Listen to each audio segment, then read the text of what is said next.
Okay, YSS suspension on a 2022 Grom, and I've already taken off most of the body panels.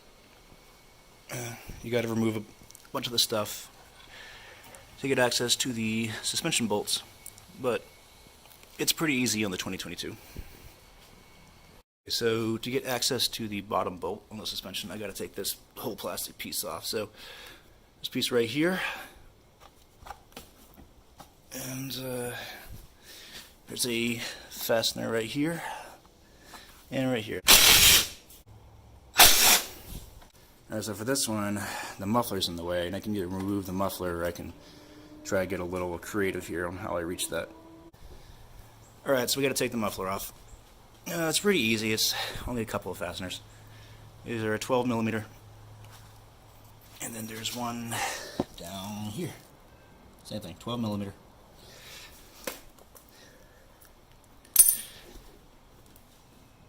Make sure you kind of lift up a little bit, impact or ratchet, whatever, so you don't, scratch up your muffler guard.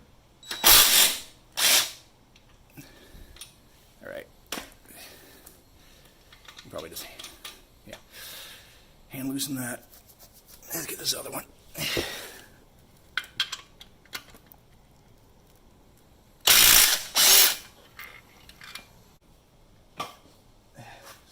Spin down and wiggle off. There we go. And that should, comes right off. Okay, now we have plenty of space to access both suspension bolts. You need a way to prop this up. I'm just using a step ladder, a board, and a floor jack. There we go. This impact doesn't like the U-joint. Yeah. So I just get it like this. Oh. Let's try this with a ratchet. Okay, that was actually pretty easy.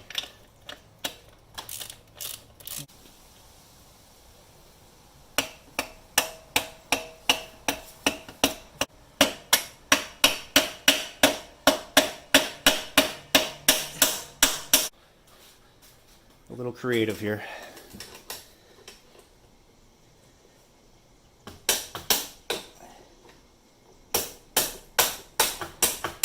Got it. Good.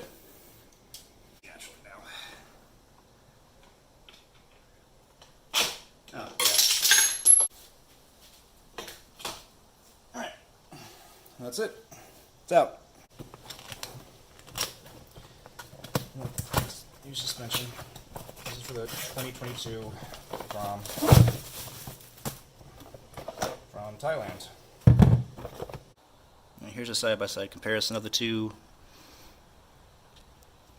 Yeah, so the YSS does look a little bit more robust. Okay, great directions here. On the website, or on Amazon where I bought it, it's mounted like this in the picture, which I guess makes sense.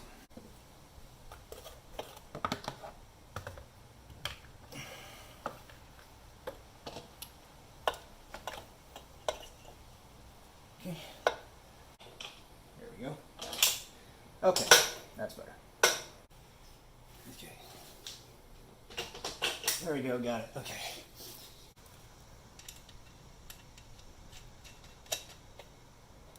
Alright, that's the bottom.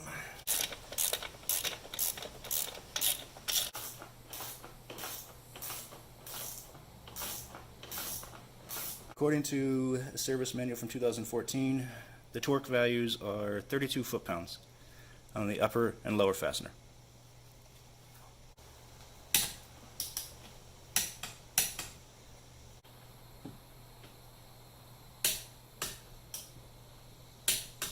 Alright, great. That's torque.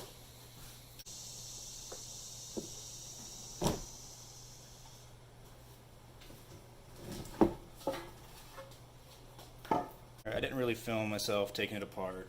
I'll try to film it, putting it back together. That way you guys can, try to figure it out from this, I guess. Mounting bracket right there, and the brake reservoir. Right there. And bother with the torque specs for this. Just, you know, snug it. Don't overdo it. A lot of this plastic bodywork stuff, they have these little bitty clips here from the factory, and they're pretty pathetic. They get lost. I've lost several of them. Once they're in, they hold fine, but I lose them, I break them. I just got a kit from Amazon of a bunch of these clips. These are different. They're a little bit more snug than the original, but they work. They work fine. This goes into, and this is how they mount together. Just like that. Dip through the hole, and then push this back in. Okay, when you're putting it back together, you have your Allen screw right here. You have the black number 3 screw here, and then you have the silver, I believe that's number 2 screw here. Alright, and these are all very snug from the factory, so I would say tighten it up. Just don't strip it, but you know, get them tight. Yeah. And this is the one that's probably the most at risk for stripping. But yeah, just make sure your screwdriver is set is the right size and is set in the head correctly. Screw tight. Yeah.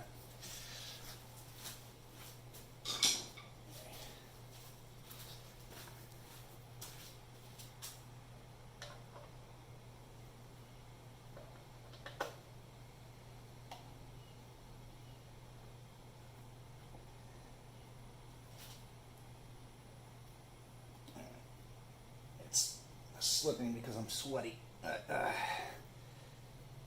that's pretty tight.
In there.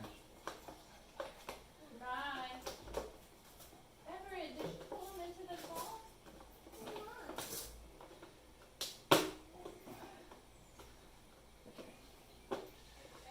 Pull the whole thing out. I know. I see him. Everett did that. But he's not crying. He's all right. Come here, buddy. Come on here. Do y'all want to get something in here? Or are y'all ready to get one? Okay. So tricky, but you'll get it. Okay. Yeah. Really good advice. When you take stuff apart, take pictures of where it goes. If it's a really complicated job, put all your fasteners in Ziploc bags and label them.